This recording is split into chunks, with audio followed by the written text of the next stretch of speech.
Nuk e kam qartë mungesën e kryetarit në një mbledhje të cilën vetë e fton. Mbledhje jashtëzakonshme. Ne kemi marrë një ftesë që seanca e rregullt është me datën 2 qershor.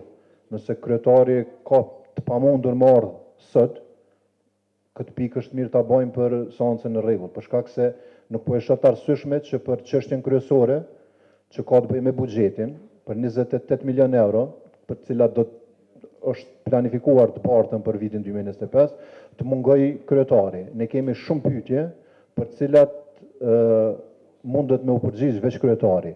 Kisha thonë kolegut nga vetëvendosja se edhe pse është në mungesë kryetari, është drejtoresha e financave e cila gjithmonë ka qenë afër neve në seanca dhe ka raportuar dhe ka mbrojtur pikat e saj, po ashtu janë edhe dy nënkryetarët këto. Si grupi asamblesë të LDK-s e përkrahem bartën e buxhetit të vitit 2024 në vitin 2025 në vlerë 28.645.000 euro. Edhe në këtë seancë mungon kryetari përparim Rama në mbledhjen e jashtëzakonshme që vetë ka ftu të mbahet.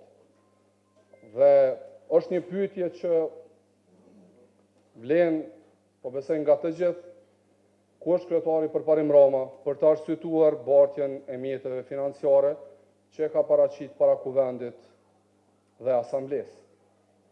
Është kjo një taktik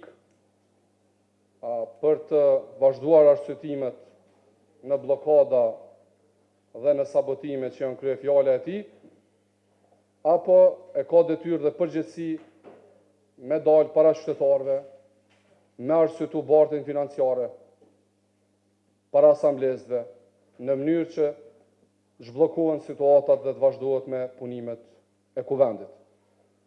Për këtë nuk mund të flas askush tjetër, sepse ligji e njeh kryetarin e komunës si personin më të lartë të komunës, i cili duhet të dalë dhe të arsyetoj. Kryetari objektivisht e kishte të pamundur me qenë sot në këtë takim, i cili është thirrë mbi bazën edhe të rekomandimeve që kemi marrë nga drejtoresha e financave për shkak të afateve, për shkak të sipas të cilave duhet të kalojnë bartjen e mjeteve dhe për shkak të obligimeve të mbetura të komunës.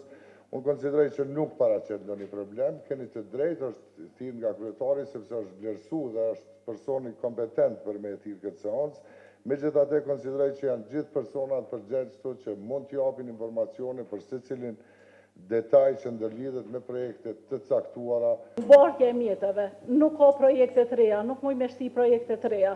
Janë obligimet të cilat janë vetë në kontratat e nënshtruara. Kontratat janë të publikuara në webfaqen e komunës, projektet të cilat janë futur në këtë bartje të mjeteve janë obligime që operatorët janë të pritur me bë pagesat.